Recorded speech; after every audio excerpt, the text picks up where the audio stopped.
16 शंख पर, 16 शंख कोश पर हमारा सतलोक है। ये क्या कह रहे हैं? शंख शंखों कोश है तेरे पिया का देश। ये स्वर्गग्रह है यहाँ पर, और ये बात करे सतलोक की, शंख शंखों कोश बता रहे। तो यहाँ गड़बड़ेशन हो जाती है, लेकिन फिर भी अब ये मक्खन है, ये भी अच्छे विचार हैं महापुरुषों के, लेकिन ये मक्खन है। अब इसको शुद्ध किया जाएगा, और उसके ऊपर से जो फूई आवेगी उसने बाहर फेंक देंगे, शुद्ध रख लेंगे अपना।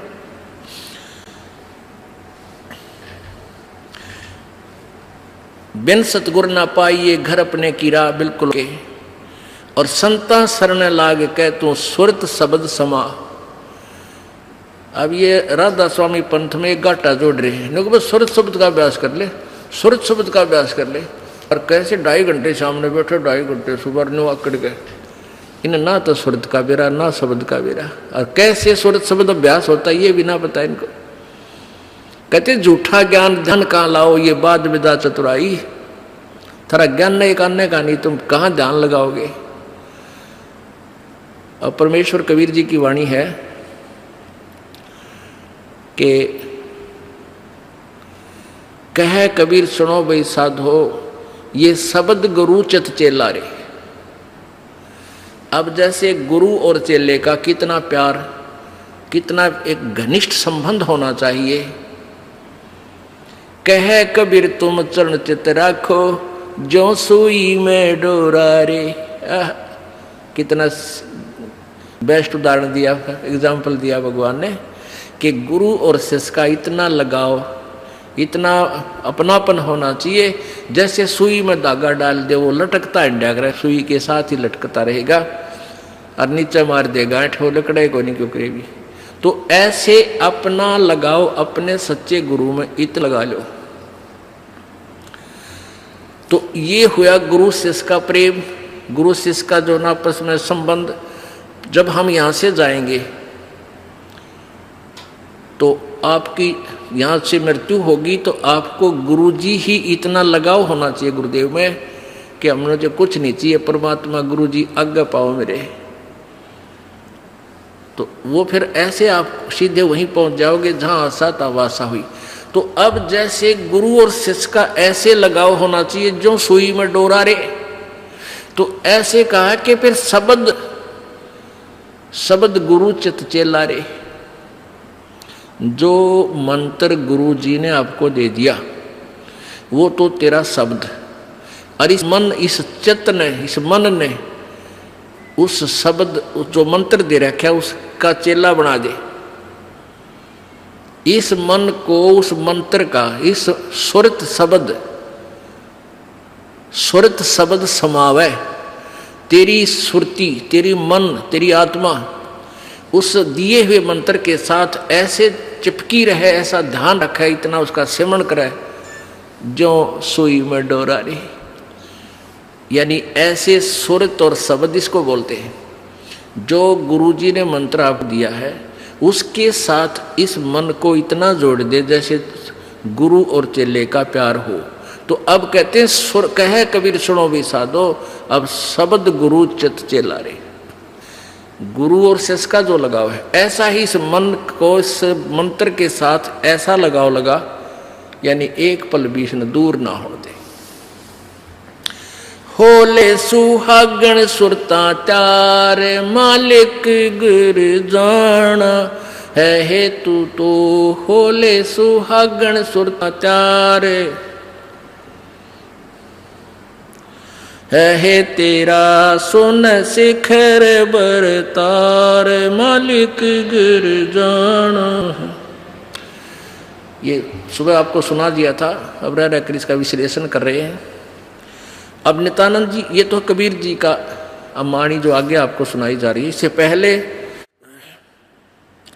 संतों शरण लाग के सुरत शब्द समाह, संक असंकों को से तेरे पिया का देश, और एक पलक में पाइए ले सतगुरु उपदेश। ये ठीक है कि एक पलक में पाइए ले सतगुरु उपदेश। अब 16 शंख कोश की दूरी पर सतलोक है पाताल लोक से, और पूरे संत से नाम लेने के बाद फिर देर नहीं लगे मालिक पाने की। लेकिन आपके अंदर आपके हृदय में ऐसी श्रद्धा मर्यादा अंतिम श्वास तक बनी रहे। सुन सलहली सैल है गगन मंडल के माँ, और प्रेम बिना पावे नहीं चाहे कोट समाधि ला। जब तक आपका प्यार मालिक नहीं उमड़ेगा, इतना भगवान मिले नहीं, और वर्क डन मिलेगा, किया कर्म अवश्य मिलेगा। जो साधना आप कर रहे हो, भक्ति कर रहे हो, दान कर रहे हो, ये मिल अवश्य, ये जरूर मिल जाएगा, लेकिन मालिक नहीं मिल पाओगा जब तक प्यार नहीं उमड़ेगा। अब कैसे प्यार कैसे उमड़ेगा भाई? जैसे सूरज के आगे बदरा ऐसे कर्म छयारे। भाई प्रेम की पवन करे चित मंजन, फिर झलके तेज नयारे। क्या बताते हैं परमेश्वर गिरिजी, क्या गरीबदास जी महाराज परमेश्वर को पाने की कैसी विधि बताते हैं कि जैसे सूरज के आगे बदरा ऐसे कर्म छयारे। हमारे पाप कर्मों की छाया आत्मा और परमात्मा के बीच में ऐसे होगी जैसे सूरज के सामने घनघोर घटा छा जाती है। वो घटा, फिर वो बादल कैसे वहां से दूर होते हैं। तेज हवा चलती है तो बादलों को तितर बितर कर देती है, और सूर्य का प्रकाश फिर ज्यों का त्यों समक्ष होता है। तो ऐसे कहते हैं कि हम आत्मा और परमात्मा के बीच में जो पाप कर्म रूपी जो बादल हैं, उनको कैसे दूर फेंका जाए, कैसे छांटा जाए, कैसे खत्म किया जाए। जैसे सूरज के आगे बदरा ऐसे कर्म छयारे। प्रेम की पवन करे चितवंजन, झलक तेज नयारे। प्रेम की पवन, इन पाप कर्मों को काटने का, इनके हटने का क्या लक्षण होता है? आपको यहाँ बुलाया जाता है, ज्ञान सुनाया जाता है, आप जी को मंत्र दिए जाते हैं, आप जी को प्रेरित करके आपके हाथों से 2 पैसे दान करवाए जाते हैं, दंडवत प्रणाम कराई जाती है। इस सब का उद्देश्य है कि आपका हृदय इतना विनम्र हो कि परमात्मा की चर्चा चल की आंखों से आंसू की धारा बह जा, दरिया बह निकले, चर्चा चले एकांत में बैठ के, या कहीं चर्चा चले दाता की, रह रह कर आंखों में आंसू आने लग जाएंगे। जब मालिक की चर्चा चलेगी तो समझो आपके पाप कर्मों के बादल कटन लाएंगे। जैसे सूरज के आगे बदरा ऐसे कर्म छयारे। ये प्रेम की पवन करे चितमंजन, फिर झलक तेज नयारे। तो यहां नित्यानंद जी भी इसी का समर्थन कर रहे हैं। सुन सलहली गैल है गगन मंडल के माँ, बिना प्रेम पावे नहीं चाहे करोड़ समाधि ला। और जब तक मालिक में प्यार नहीं होगा, उसकी चर्चा सुनते ही आत्मा में ये झड़ नहीं लगेगा आंसुओं का, तो तब तक बात काची रह रही है आपकी। लेकिन होगा, अभ्यास बढ़ाओ, मालिक की भक्ति करो, ज्ञान सुनो, और अवश्य होगा। यही प्रोसीजर है। किसी के घने बादल हैं, किसी के थोड़े घने हैं, वह भी इसी तरीके से हटेंगे। हवा चलती रहेगी, धीरे धीरे उनको इधर उधर कर दी।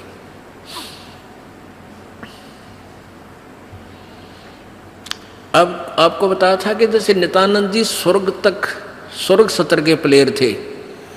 अब जैसे डिस्ट्रिक्ट लेवल पर यानी जिला स्तर पर बच्चे खिलाड़ी खेल खेलते हैं, नियम वही होते हैं उनकी एक ही जैसे, और जो राज्य स्तर पर खेलते हैं उनके भी नियम वही होते हैं, लेकिन लाभ गणा होता है। और जो राष्ट्रीय स्तर पर खेलते हैं नियम उनके भी वही होते हैं, और जो इंटरनेशनल लेवल पर खेलते हैं नियम उनके भी वही होते हैं। तो नित्यानंद जी जो बता रहे हैं ये वही नियम वही है। अब क्या बताया उस परमात्मा की यहाँ जाने का? परमेश्वर क्या बताते हैं? होले सुहागण सुरता त्यार, तुझे माल्य के घर जाना है। अब सुहागण कौन है और कुंवारी कौन है? जिन आत्माओं को पूर्ण परमात्मा संत से प्रभु का नाम नहीं मिला तो वो तो कुंवारी है, और जिनको परमात्मा का नाम मिल गया उनकी सगाई होगी परमात्मा से। गुरु बिचौले ने उनकी सगाई करवा दी। अब जिनको परमात्मा का नाम मिल गया तो आपकी सगाई होगी उस मालिक से, पूर्ण परमात्मा से, और गुरु बिचौले ने आपका यू नाता जोड़ दिया। तो इसलिए कहा कि होले सुहागण सुरता त्यार। जो उपदेशी आत्माएं हैं वो सुहागण हैं, और जिन्हें नाम नहीं लिया है वो अभी कंवारी हैं। और जो सुहागण होगी, जिसकी सगाई हो जाएगी, तो वह इंतजार, वही आशा कर सकती है पिया के घर जाने की। कुंवारी का भी कोई ऊद सूद नहीं होती। लेकिन तरीका यही है पिया के घर जाने का, उनको भी सगाई करवानी पड़ेगी, नाम लेना पड़ेगा, गुरु बनाना पड़ेगा। तो उन सुहागन आत्माओं को, उपदेशी आत्माओं को परमात्मा कहते हैं होले सुहागन सुरता त्यार, तन मालिक के घर जाना है। अब तुझे वहां जाने का तेरा काम बन गया, यानी स्टार्ट हो गया ये प्रोसीजर। ब्याह भी होगा, सगाई हुई है तो ब्याह भी होगा, ब्याह होगा तो फिर सारा काम होगा, पति के घर भी जाएंगे। तो हम स्टार्ट कर चुके हैं, हमारा काम शुरू हो गया। फिर क्या बताते हैं, होल सुहागण सुरता त्यार, तुझे मालिक घर जाना है, तेरा सुन शिखर बरतार। सुन शिखर यानी शिखर माने चोटी में, सुन माने सब, जहां कोई और नहीं, केवल वही एक मालिक और उसका लोक है। सबसे टॉप मोस्ट प्लेस पे वहां तेरा पति, तेरा भरतार, तेरा मालिक है। सतलोक में सत्य पुरुष है। वहां क्या बताते हैं, रंग महल में रास विलास अपार है, चलो सकी उस देश सुकंत हमार है। उस रंग महल में सारे ठाठ बाट हैं सतलोक के अंदर, और चलो सखी वहाँ अपना वो मालिक पति है, वो अपना कंत है, अपना प्रभु स्वामी मालिक है, उस लोक में चलो। नहले धोले ओढ़ पैर लेकर 16 सिंगार, आज नहीं ते तड़के परसों तेरे आवेंगे लनियार। अब नहाना क्या है, धोना क्या है, इस सत्संग रूपी दरिया में, गंगा में अपने अंतःकरण के मैल साफ करे। ओढ़ पैर ले, यहाँ क्या ओढ़ना है, क्या पहनना है, कौन से आभूषण हैं कि साधु जैसा भाव आपके अंतःकरण का दिखे, भक्ता के से लक्षण हो, ये तरह ओढ़ना है। और सील, संतोष, विवेक, दया भाव हैं, ये इस प्रकार के 16 तरह आभूषण हैं। जो एक जैसे लड़कियां, वैसे ही उदाहरण देने पड़ते हैं उन्हीं के आधार से। लड़कियां शादी जब हो जाती है तो आभूषण पहनती हैं इसलिए कि तू अपने पति को अच्छी लगेगी। तो परमात्मा हमारा पति है, वो हम उसको कैसे अच्छे लगेंगे जब हमारे ये आभूषण होंगे। नम्रता होगी, दया होगी, शील, संतोष, विवेक से हम चलेंगे, किसी की आत्मा नहीं दुखावेंगे, इस दान धर्म करेंगे, सेवा करेंगे, तो तब उस मालिक को हम अच्छे लगेंगे, पसंद होंगे, तब वो हमें स्वीकार करेगा। और सुमन, ध्यान, भक्ति, ये पांचों यज्ञ करके अपनी कमाई करके अपना दहेज बना ले। फिर क्या बताते हैं, आज नहीं ते तड़के परसों, या अब तेरा कभी ना कभी जाने का समय अवश्य आएगा। तेरे साथ की कितनी जाली तू क्यों लारी वार, और गुड़िया खेलत न जन्म खो दिया लाया नहीं विचार। पहले हम बालक से थे, आजकल तो वो सारा छूट गया प्रोसीजर, तो मॉडर्न सिस्टम हो गया। बालक खेल भी गेला, कंप्यूटर तो खेल रहे हैं। पहले क्या था, हम छोटे छोटे बालक थे, उस समय जैसे दहेज देते थे लड़कियों को, तो उनका के देश था, ऐसे कोई क्या करते थे, लड़की को भेजना होता था तो उसके लिए कपड़े लाते, तो उसको क्या बताया जाता था कि इसको आगे वाली, इसकी जो ना सास, ननंद, पितृष्ट और आसपास की जितनी लेना देना होता है, तो उनकी न्यों क्या करते, 40 तीड़ आग्नेया की लाइयो, 40 सूट। तीड़ तना समझते होंगे आजकल के बच्चे, पहला घाघरा हुआ करता है सब बारह, और उसको ऊपर एक कुर्ता, एक चुंदड़ी, उसने तिल बोलिया करते। तो नो क्या करते ये 40 और पहले दिखाया करते उसको भेजने से पहले लड़की को गांव की औरतें आती थी गीत गाती हुई और वो देखा करती ये 40 तगलियाँ की हैं, ये 20 पछलियाँ की हैं, ये फलानियाँ की हैं, ये छोरी के हैं, ये दूसरे ससुरे की हैं। तो ऐसे बताते थे। तो वो छोटी लड़कियाँ होती थी ना, छोटी छोटी, पहले स्कूल स्काल कोई जाता नहीं था, वो अपने में टाइम पास कराया करती, कहता गोबर बिटोड़ा करती ना। फिर वो छोटी होती तो क्या करती थी, वो छोटे छोटे टुकड़े कपड़े सिलने के बाद दर्जियों के पास हो जाते थे, उन इकट्ठे कर लेती और उनके ऐसी सतह बनता करके और 40 तन्यारी गिनकर दगाल लेती, एक गठड़ी बांध कर उसमें, और 20 न्यारी धर लेती।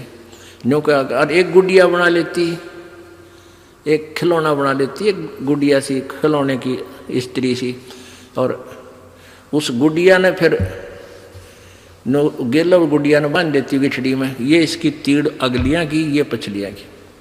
और वो होते ही जिन्हें चीथड़े कपड़े टुकड़े से, और उनमें तो दूसरा कोई भाई या बहन उसी के लेवल का, 1-2 साल बड़ा छोटा, और एक आधा टुकड़ा निकाल लेता ना उसकी तीड़ मत है, उस गठड़ी मत है, वो पोटली बांध रही थी वह, तो वह रोन लग जाती वह लड़की, अरे मेरी तीड़ काट ली, 5 पीटर रोवर रोटी नहीं खावे।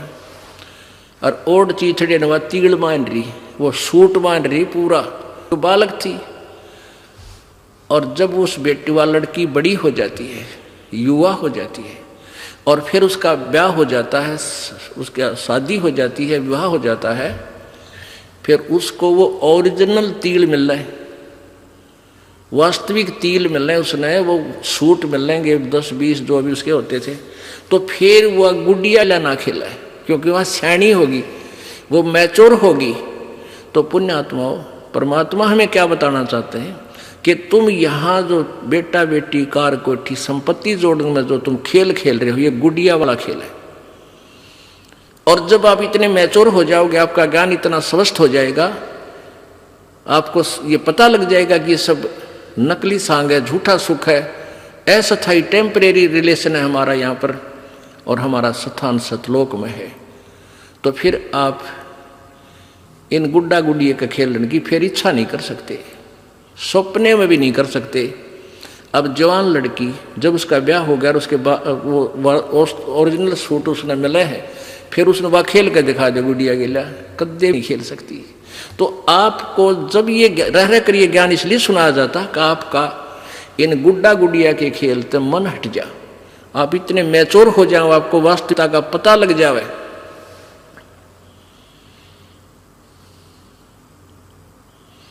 तेरे साथ किए कितनी जाली, तू क्यों लारी वार, गुड़िया खेलत जन्म गवाया, लाया है नहीं विचार, मालिक के घर जाना है।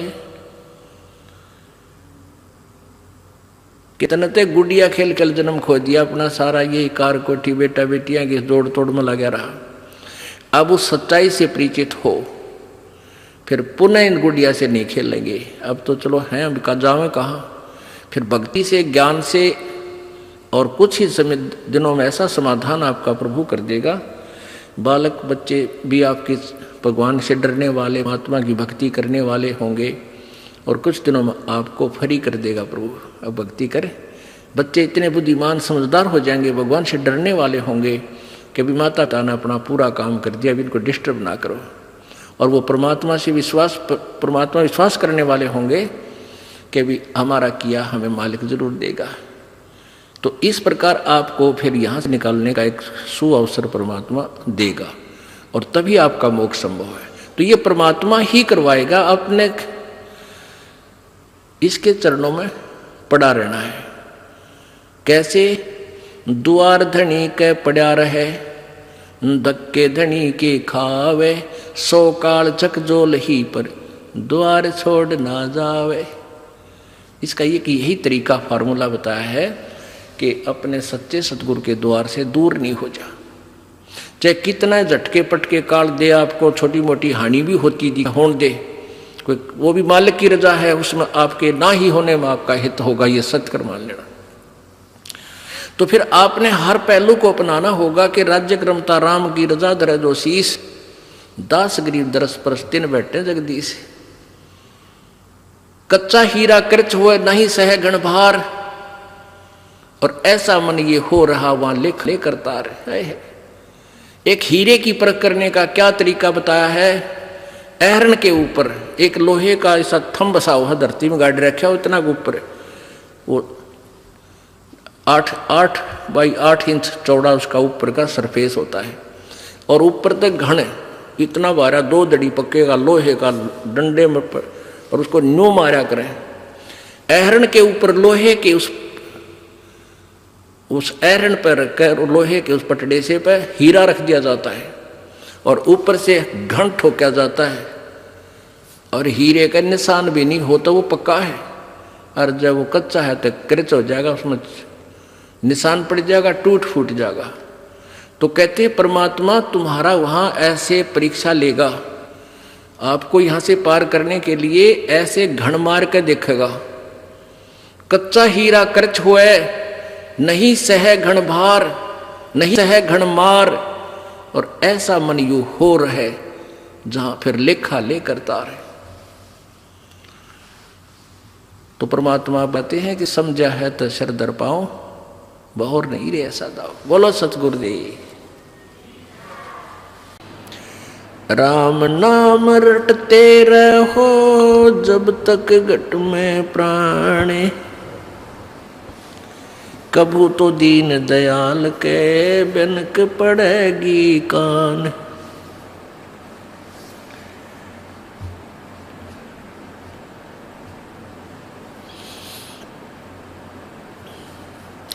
परम पिता परमात्मा पूर्ण ब्रह्म सर्व सृष्टि रचनहार कुल मालिक कबीर देव कबीर साहब कबीर अल्लाह, अल्लाहु अकबर, ये वही परमात्मा है जो बनारस में काशी में भारतवर्ष की पवित्र भूमि पर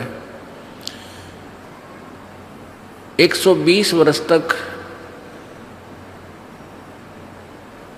रह करके अपने तत्व ज्ञान का प्रचार किया, और एक जुलाहे की भूमिका की, और साथ में वो परमात्मा पूर्ण ब्रह्म है और एक तत्वदर्शी संत का रोल भी किया। यथार्थ ज्ञान का प्रचार करने के लिए वो परमेश्वर सतलोक से चल कर आते हैं अपने निज स्थान तक। वो परमात्मा हमें याद दिलाते हैं कि तुम यहाँ के रहने वाले नहीं हो, और तुम भूल चुके हो अपने निज स्थान को, जहाँ तुम रहते थे वहाँ तुम बहुत सुखी थे, या कोई सुख नाम की वस्तु तुम्हें नहीं है। प्रत्येक प्राणी सुख की खोज में लगा हुआ है। कोई तो जिसके संतान नहीं है वो सोचता है कि मेरा संतान हो जाए मैं सुखी हो जाऊंगा। जो निर्धन है वो सोचता है मैं धनवान हो जाऊं मैं सुखी हो जाऊंगा। कोई व्यक्ति है जिसके पास थोड़ा बहुत धन है वो सोचता है कि मैं कोई एमएलए मंत्री बन जाऊं मेरी मौज हो जाएगी। एमएलए मंत्री बनने के बाद उसकी नीयत बन जाती है कि मुख्यमंत्री बन जाऊं, शायद मेरे ठाठ हो जाएंगे, मौज हो जाएगी, सुख होगा। वहाँ भी उसको सुख नहीं। फिर उसकी नीयत बनती है कि प्रधानमंत्री बनूं, शायद तब मेरी मौज होएगी। लेकिन यह सुख नाम की चीज किसी को नहीं है। प्रत्येक प्राणी पीड़ित है। ऊपर से हमें ऐसा लगता है जैसे ये सुखी है, लेकिन अंदर से उसको घुन की तरह टेंशन खा रही होती है। अब सतलोक के जो हम जहाँ से हम आए थे उस स्थान का भेद हमारे को किसी ने नहीं दिया, क्योंकि काल भगवान जिसके लोक में हम फंसे पड़े हैं इसने हमें बंदी बना करके यहाँ रोक रखा है, हमारी दुर्गति कर रखी है। अब जिस लोक के हम रहने वाले हैं उस देश का वो मालिक आता है, हमारा पिता आता है, जो हम गलती से इस काल के जाल में फंसे हुए उनको समझाता है कि तुम्हारा मूल ठिकाना नहीं है। तुम्हें क्यों नहीं पता लगा? पीछे गए ना आगे गए ना बावड़े, रहते भी सब जहां, बिन साहिब की बंदगी कहीं ठोर ठिकाना ना। परमात्मा कहते हैं भाई पहले जो चले गए तुम्हें छोड़कर, वो काल ने भ्रमित कर दिए, कहीं के कहीं पटक दिए ठाक है, वो तो वापस आए नहीं। यूं बताने के लिए आगे बहुत बुरी दुर्गति है, और जो रह रहे हैं शेष ये भी चले जाएंगे, ये भी मर जाएंगे। साथी हमारे चले गए हम भी चालन हारे, कोई कागज में बाकी रह रही तात लगी है वार। अब यह इतने दुखी हैं हम, जिसकी मृत्यु होगी उसको तो हम सोच लेते हैं मर गया भाई मर गया, कोई बात नहीं, इसका अंतिम संस्कार करो और क्रिया करके फारिग हो गए। शेष बचे हुए ये सोचते हैं हम अभी नहीं मरेंगे। परमात्मा कहते हैं विचार करो, जैसे वो चले गए वो भी यही सोचे हुए थे हम अभी नहीं मरेंगे। साथी हमारे चले गए और हम भी चालनहार। परमेश्वर अपने ऊपर ही ये सब उदाहरण दे करके हमें समझाना चाहता है। और कोई कागज में बाकी रह रही तात लागरी वार, अभी तेरे सांस शेष हैं प्रभु के कागजों में, इसलिए तू शेष बचा है। जिस दिन वो कागज पूरे हो जाएंगे, एक सेकंड ना घर वाले रखें और तो रखेगा कौन। तो क्या बताते हैं कि आगे गए ना बावड़े, बावड़े माने वापस नहीं आए, और रहते भी सब जहां, और बिन परमेश्वर की बंदगी की ठोर ठिकाना ना।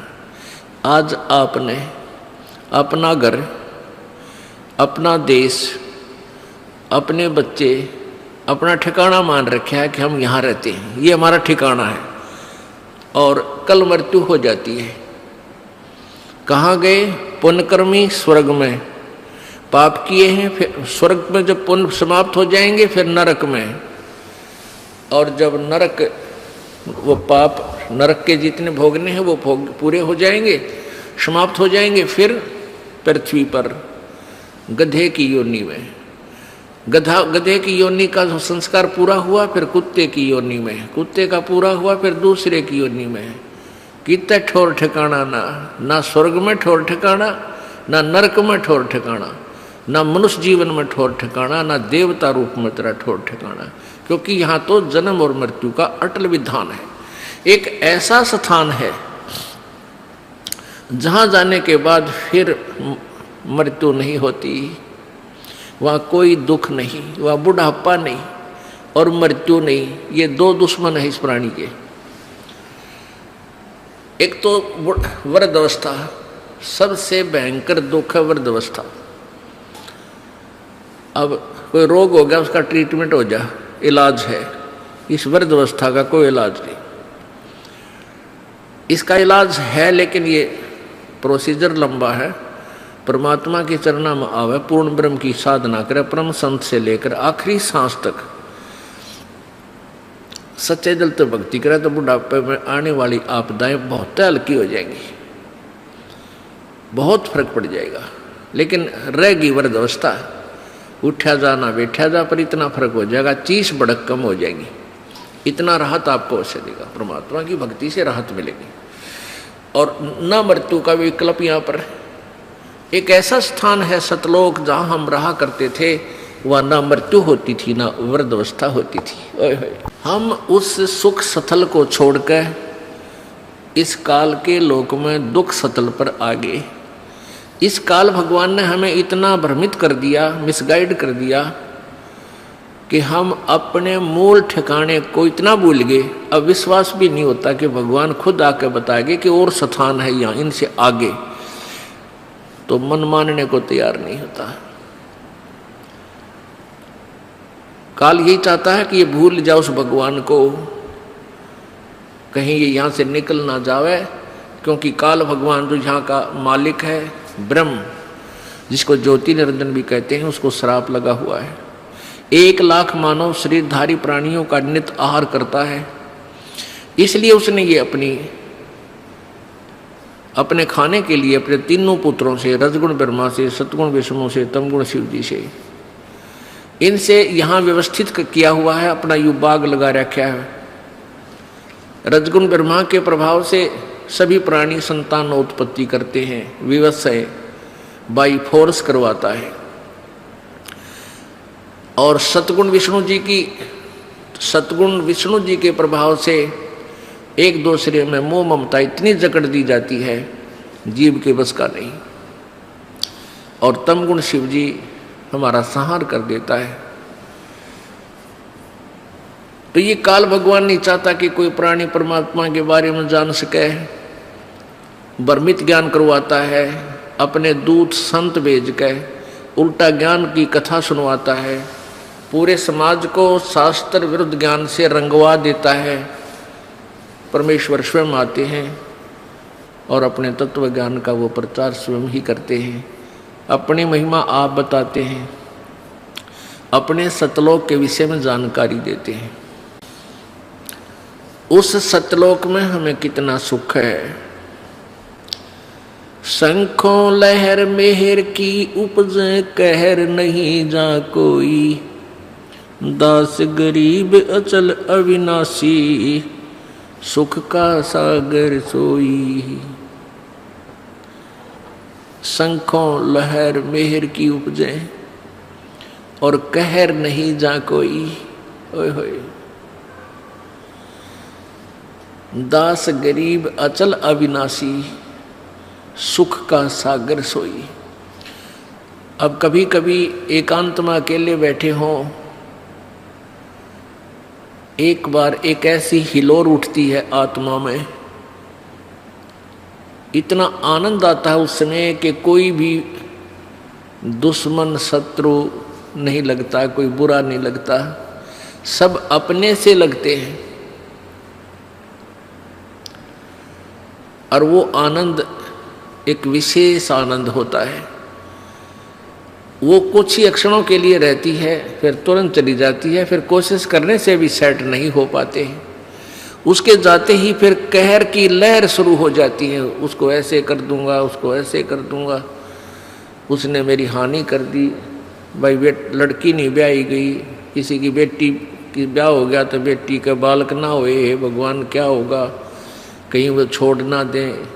और इसी प्रकार ना जाने बिना गिनती की टेंशन और वो कहर की लहर प्रारंभ हो जाती है। परमात्मा कहते हैं उस सतलोक के अंदर, गरीबदास साहिब जी बता रहे हैं, आंखों देखा कबीर परमेश्वर की कृपा से गरीबदास जी महाराज जी ने सतलोक के दर्शन किए थे और परमात्मा को देखा था। उन्होंने आकर बताया था कि हम सुल्तानी नानक तारे दादू को उपदेश दिया, जाति जुलाहा भेद न पाया वो काशी माए कबीर हुआ। वही गरीबदास साहिब जी आंखों देखा हाल बता रहे हैं कि शंखों लहर मेहर की उपजे कहर नहीं जा कोई, और दास गरीब अचल अविनाशी सुख का सागर सोई। वो सुख का सागर है। अब पुण्यात्माओं, सत्संग ज्ञान से ज्ञान होता है। पहले हमने अज्ञान सुना था, वो अज्ञान सेट हो गया हमारे हृदय में, वो सच्चा मान लिया हमने। अब इस तत्व ज्ञान को सुनोगे रह रह कर, ये भी आपको कुछ दिनों में सेट हो जाएगा और ये सत्य है, ये सत्य ही सत्य महसूस होगा। पहले असत्य को हम सत्य मान बैठे थे, तो इस ज्ञान से ही आपको ये ज्ञान होगा। अब मृत्यु तो एक दिन होनी है और इसका कोई फिक्स भी कोई नहीं। अंदाजा ला रखा हमने कि भाई 100 वर्ष तक आदमी व्यक्ति मानव शरीर रह सकता है, लेकिन ये 60-70 वर्ष के बाद तक ये शरीर भी जान का झाड़ हो जाएगा। वो जीवो चाहे ना जीवो 70 साल पाछे, तो वो तो ठीक है, लालच छूटा को ना, मरा जाता को नहीं, जीव प्यारा सब ने लगे है, चाहे 100 वर्ष का भी हो गया, नहीं सोचा और जी जाऊं। तो ऐसी भावना क्यों है हमारे अंदर? क्योंकि हम ऐसे लोक में रहा करते थे, वहां मृत्यु नहीं होती थी, और वो आत्मा को आज भी खटक रही है, भाई मरना नहीं चाहिए। हम सतलोक में रहते थे, वह मृत्यु नहीं होती थी। तो इसलिए अब भी इस आत्मा को न्यू लगा है, यो क्यों मर गए, हम क्यों मर रहे हैं, ये मरना नहीं चाहिए। तो ये बीमारी तो, इसका विकल्प तो यहाँ है ही नहीं, या तो हार्ड एंड फास्ट रूल है। अटल नियम है यहाँ का, जो जन्मा सो मृत्यु होगी, मृत्यु होगी उसका जन्म जरूर होगा। और सतलोक में ये नियम है कि वहां पुनर्जन्म नहीं है, वहां वृद्ध अवस्था नहीं है, युवा शरीर रहेगा, सदा युवा शरीर रहेगा, किसी चीज का अभाव नहीं, कोई वहां काम नहीं, और ये हार्ड चाम का शरीर नहीं। पुण्यात्माओं, ज्ञान से ही ज्ञान होता है, सुनने से ही ज्ञान होता है, सत्संग से आपको प्रेरणा मिलती है कि हम अपनी मृत्यु तो होनी ही है, अवश्य होनी है। तो क्यों ना हम अपना पूरी टारगेट, पूरा उद्देश्य सच्चे दिल से सतलोक जाने का बनाए, क्योंकि इस ज्ञान से आपको ये प्रमाण मिलेंगे, 100 प्रमाण देगा ये दास आपको कि ये लोक अपना नहीं है, अपना लोक सतलोक है। और उस सतलोक को किस किस ने सेकंड किया है, किस किस ने समर्थन किया है, खुद परमेश्वर ने आके बताया कबीर जी ने। और फिर कबीर परमेश्वर जी ने अपनी प्यारी आत्माओं, जो अश्रेष्ठ आत्माएं होती हैं, उस समय अच्छी आत्माएं होती हैं, उनको अपना गवाह बनाया, उनकी आत्मा को सतलोक लेकर गए, उस प्यारी आत्माओं को सचखंड दिखाया, अपना वास्तविक वहां परिचय कराया, समर्थता का ज्ञान कराया, वहां का सुख से परिचित करवाया, फिर उनको वापस शरीर में छोड़ा, जनता में वो अपना ज्ञान प्रचार करवाया। उन्होंने सभी ने एक जैसा ही मार्ग बताया है, जैसे आदरणीय धर्मदास साहिब जी बांधवगढ़ वाले, आदरणीय मलुकदास साहिब जी, आदरणीय दादू साहिब जी, आदरणीय नानक साहिब जी, जिससे सिख धर्म का उत्थान हुआ, आदरणीय गीसादास साहिब जी, आदरणीय गरीबदास साहिब जी, इन सभी पुण्यात्माओं ने परमात्मा को पाया। इन्होंने सचखंड सतलोक आँखों देखा और फिर वापस आकर के उस अनुभव की आंखों देखे, उस परमात्मा की शक्ति समर्थता का अपने अमरवाणी में कलम तोड़ विवरण किया। हम देखा सो साच है और सकल प्रपंच। गरीबदास साहिब जी कहते हैं हमने जो देखा वो सत्य है, बाकी जो कह रहे हैं वो सब प्रपंच झूठ बोल रहे हैं। तो पुण्यात्माओं, क्या आवश्यकता थी उन महापुरुषों ने, नानक साहिब जी ने या गरीबदास साहिब जी ने सचखंड के बारे में डंडोरा पीटन की? यदि वो स्थान ना होता तो वो सत्य है। हमने अभी तक जो ज्ञान सुना था स्वर्ग तक, अब स्वर्ग से आगे हमारी बुद्धि काम करे नहीं थी। अब हमें ज्ञान हो गया, अब हम अपना तन मन धन से उस सतलोक में जाने का प्रयत्न करेंगे। पुण्यात्माओं, सु अवसर है। परमेश्वर ने काल से कहा था कि सतयुग में, काल ने कहा था परमेश्वर कबीर जी से कि 3 युगों में जीव आप कम ले जाना, और चौथा युग जब कलयुग आवे तब तो शरण जीव बहु जावे। ऐसा वचन हर मोय दीजै, तब गवन संसार ही कीजै। काल ने कहा था प्रभु 3 युगों में, सतयुग त्रेता द्वापर में, आप अधिक प्राणी सतलोक मत ले जाना, और चौथा युग जब कलयुग आएगा तब आप कितने ही प्राणियों को सतलोक ले जाना। तो परमात्मा ने कहा ठीक है तथास्तु। तो उस परमात्मा के उस वचन अनुसार, और काल ने भी अपने मुख से ही कह दिया कि कितने जीव ले जाना, लेकिन एक और प्रार्थना की थी कि जो आपके ज्ञान को स्वीकार करे वो आपका, और जो आपके ज्ञान को स्वीकार नहीं करे, मेरे ज्ञान को स्वीकार करे, वो हमारा। आप उसको बाई फोर्स मत ले जाना, अपना ज्ञान दे करके अपना बनाना। तो इसलिए पुण्यात्माओं, अब जो परमात्मा की इस अमर वाणी पर जो विश्वास करेगा वो परमात्मा का हो जाएगा, और जो इस वाणी को नहीं समझेगा वो काल का है, वो काल का रहेगा। जैसे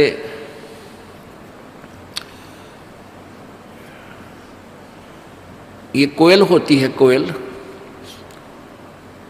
ये अपना अलग घोंसला बना के अपने अंडे उत्पन्न नहीं करती, क्योंकि ये कौवे जो होते हैं कोयल के अंडों को खा जाते हैं। वो क्या बुद्धिमत्ता करती है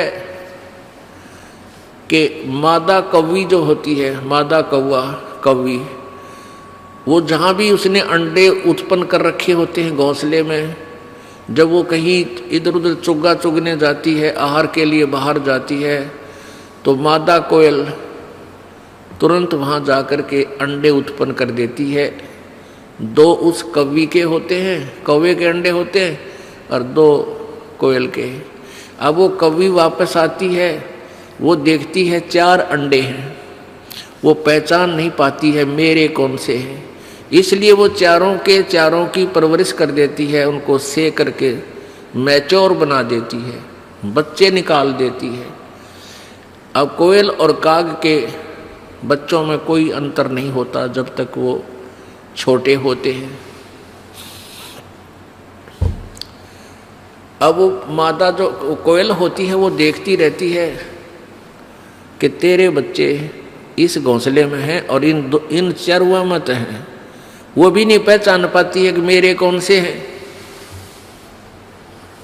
जब वो बच्चे कुछ उड़ने लग जाते हैं, दूर दूर तक उड़कर वापस आते हैं, वो देख लेती है कि अब ये सैर सपट्टा करने लायक गए, तो फिर वो दूर वृक्ष पर बैठ गए अपनी बोली बोलती है, कुहू कुहू कुहू। जो कोयल वाले बच्चे होते हैं वो अपनी माँ की बोली को पहचान जाते हैं, वो ऐसे ऐसे करते हैं। और कौवे वाले का बामा भी कोनी, वो तो बेड़ा के बीन बजाई जा रही है। अब काग वालों के बच्चों, काग वाले बच्चों के उस वाणी का प्रभाव नहीं हो रहा, और कोयल वालों का हो गया। उन्होंने देखा कि ये आवाज़ उधर से आ रही है, तो वो कोयल वाले बच्चे उड़कर उस आवाज़ की तरफ चल पड़ते हैं, और कोयल फिर उड़कर कुहू कुहू करती हुई आगे को चल पड़ती है। पीछे उसके पीछे कौवी भागती है कि मेरे बच्चे गए।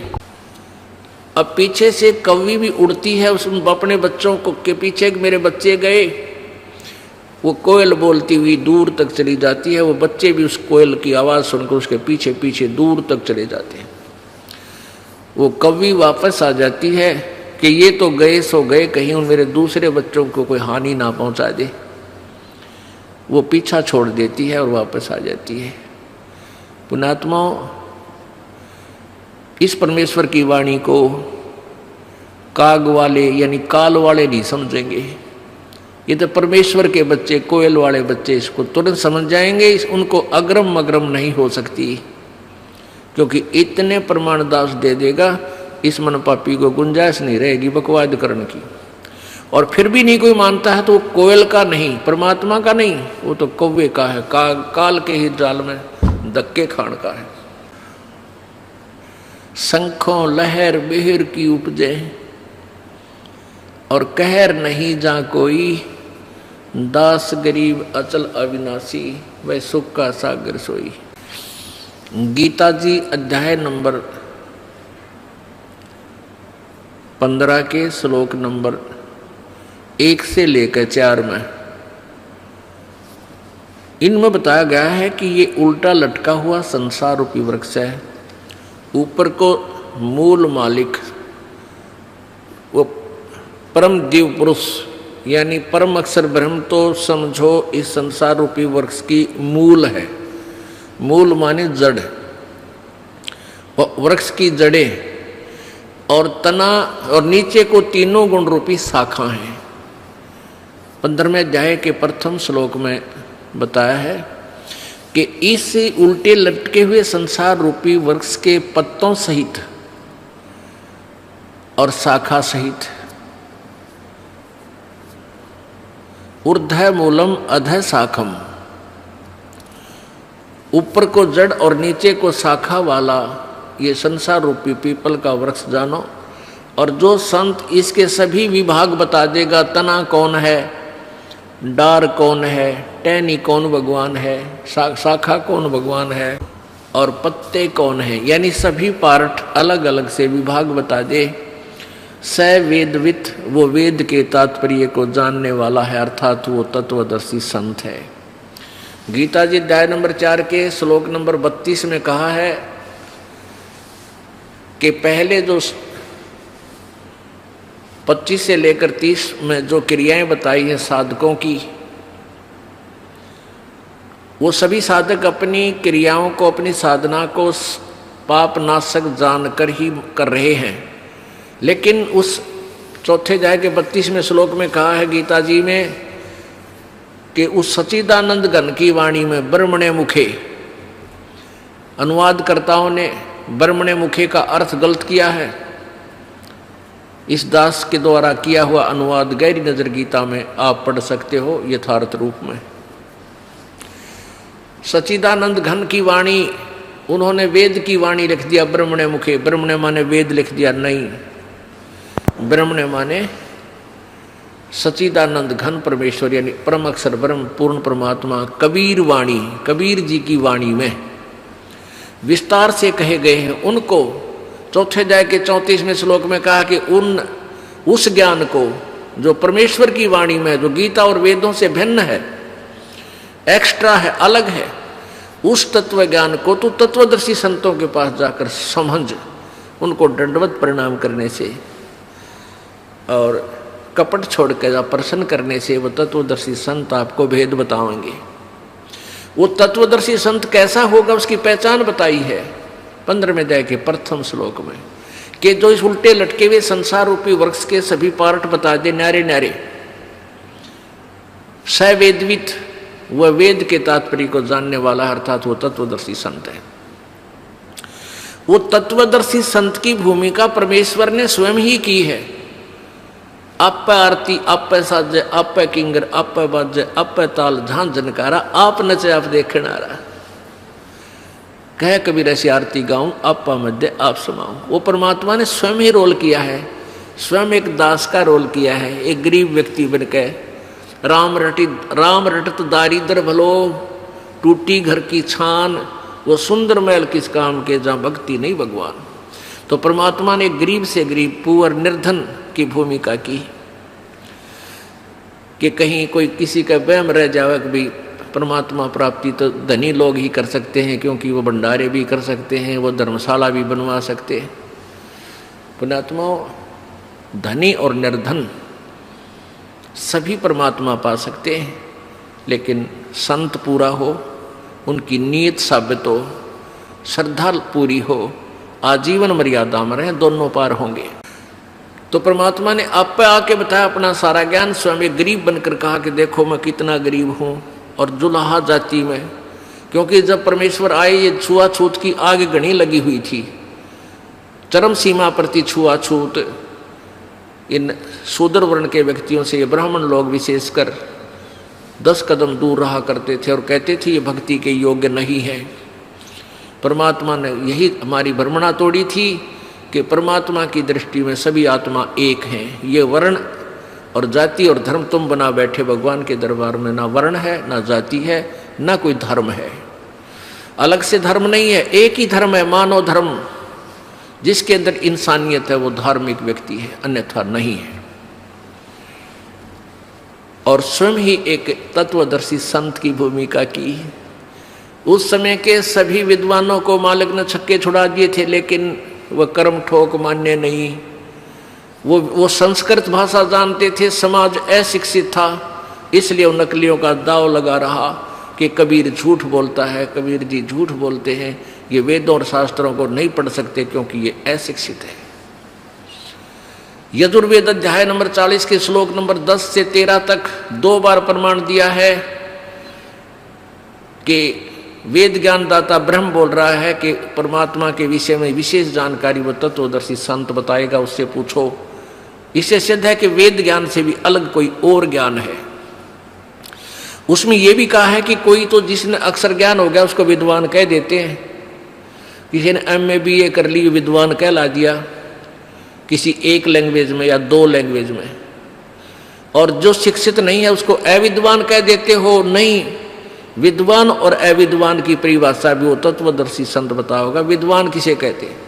तो कबीर परमेश्वर जी विद्वान थे, वो संस्कृत की भाषा जानने वाले विद्वान कहलाते थे, वो विद्वान नहीं थे क्योंकि उनको अपने संत ग्रंथों का ज्ञान नहीं था, ना वो वेदों से परिचित थे, ना वो पुराणों से परिचित थे जिनकी ओट में डंडोरा पीटा करते। तो परमात्मा ने स्वयं ही आकर बताया, तत्व ज्ञान अपनी महिमा आप पर बताई। अक्षर पुरुष एक पेड़ है, निरंजन वा की डार, ये तीनों देवा शाखा है, भाई पात रूप संसार। परमेश्वर ने स्वयं आकर बताई अपनी महिमा, अपने द्वारा रची सृष्टि का ज्ञान वो स्वयं ही बताते हैं, और को नहीं मालूम बिल्कुल भी। ये अक्षर पुरुष एक पेड़ है, जो जमीन से बाहर नजर आता है उसको पेड़ बोलते हैं। ये समझो एक पेड़ है, जमीन से बाहर जो नजर आता है, दृष्टिगोचर हो रहा है, उसको पेड़ बोलते हैं। तो ये एक पेड़ है। परमात्मा ने क्या बताया है कि अक्षर पुरुष, ये अक्षर पुरुष तना जो है, ये तो तना है, और निरंजन ये ब्रह्म है, ज्योति निरंजन काल, ये अक्षर पुरुष, सर्वब्रह्म सर्वपुरुष या काल ब्रह्म, इसी को कहते हैं। अक्षर पुरुष एक पेड़ है, निरंजन ज्योति निरंजन भी इस ब्रह्म को बोलते हैं। निरंजन वाकी डार, और तीनों देवा शाखा है, भाई पात रूप संसार। अब क्या बता रहे हैं? परमात्मा ने पूरा विभाग बता दिया, और फिर ये जड़ जो बाहर गुप्त है, प्रोक्ष है जो भगवान, ये जड़ कौन है? ये पूर्ण ब्रह्म परमेश्वर परम अक्षर ब्रह्म है। अब दूसरे शब्दों में हम इसको ऐसे कह सकते हैं, ये पूर्ण ब्रह्म कबीर साहिब है, परम अक्षर ब्रह्म यही कहलाता है। ये संसार रूपी वृक्ष की मूल है, जड़ है। अब इस जड़ से खुराक चलती है, तना में आती है, तना से डार में, डार से टहनियों में, शाखाओं में, शाखाओं से फिर पत्तों में। हम यहाँ पात रूप संसार। अपने आत्मा, ये तत्वदर्शी संत की भूमिका, तत्वदर्शी संत की पहचान बता दी। परमेश्वर यानी गीता बता रही है, गीता जी में ये विवरण है कि तत्वदर्शी संत वो होगा, 15वें अध्याय के प्रथम श्लोक में गीता जी में, जो उल्टे लटके हुए संसार रूपी वृक्ष के पूरे विभागों सहित बता देगा, वो तत्वदर्शी संत है। अपने आत्मा, कई अनजान व्यक्ति क्या कहते हैं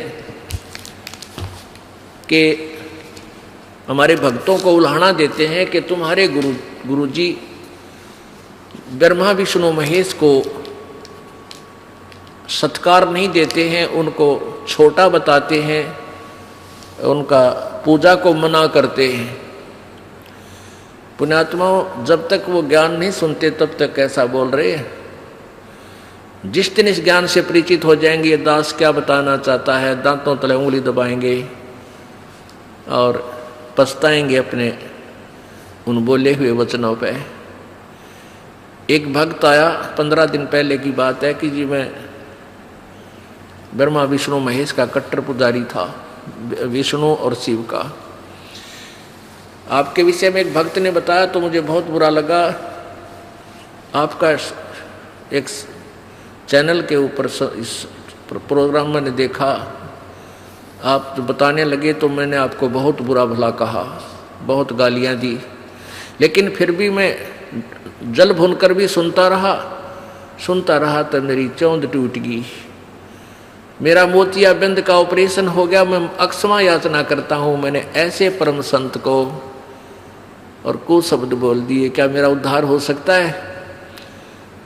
तो पुण्यात्माओं, परमेश्वर कबीर जी कहते हैं कि पूत पिता से बेमुख होई, तो भी पिता जान मल धोई, कि पिता से बच्चा जैसे शराब पी रखी किसी लड़के ने, और पिताजी समझाने की चेष्टा करता, उसको बुरा भी बोल देता है, उसके ऊपर हाथ भी उठा देता है कि उस शराबी ने बेरा नहीं बोली पूछने तू कहाँ के बोल रहा है। तो जब उसके शराब नशा उतर जाता है, पिताजी फिर भी उसको सीने से लगाता, उसको अपना बेटा बुरा नहीं लगता, उसको ना बेटी बुरी लगती। तो ऐसे ही आप इस चीज़ से परिचित नहीं हो, इस दास को ये ज्ञान हो गया कि आप दो नहीं हो, ना आप अलग नहीं हो, ना हिंदू अलग है, ना मुसलमान अलग है, ना सिख अलग है, ना ईसाई अलग है। आपका कोई शत्रु नहीं है, काल ने हमें शत्रु बना रखा आपस में विभाग करके। ये यही चाहता है कि डिवाइड एंड रूल, इनकी आपस में दुर्गति होती रहे, ये भगवान से भूल जाएं और उस अज्ञान आधार पर एक दूसरे के साथ लट्ठम लट्ठा रहे। लेकिन परमात्मा का ज्ञान ये सब अंधेरा हटा देगा और फिर हम पहचानेंगे हम कौन है, कहाँ से आए।